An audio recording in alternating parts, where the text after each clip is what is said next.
And this is a really interesting game where each player is going to be playing as their own asymmetrical artisan with their own special ability.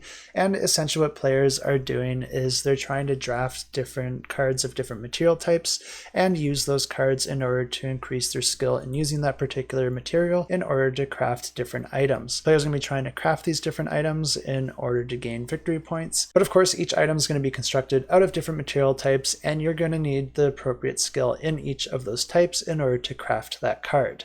And on a turn, you'll be able to take one of these cards if you meet the requirements for it, and you'll also be able to take one of the cards from the display if you are not already at your hand limit. But if you are at your hand limit, then you can trade one of the cards in your hand to one of the cards in the display. The only catch here is that you can't place a card adjacent to a card of the same type.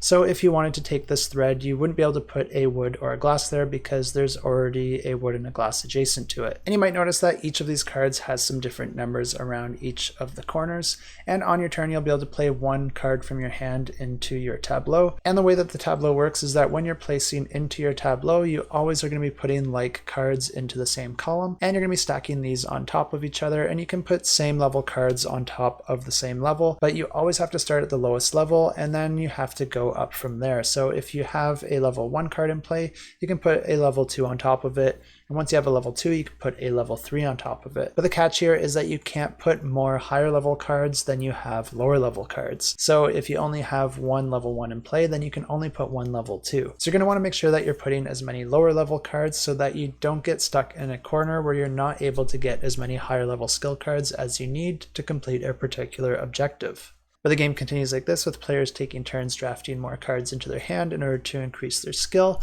and then meet the requirements of the different item cards, which will then earn them victory points. And once all those item cards are depleted, the player with the most points wins the game. And if you're interested in this one, make sure to follow along with the campaign because that will add a mystery gift to your pledge, which will be revealed on launch.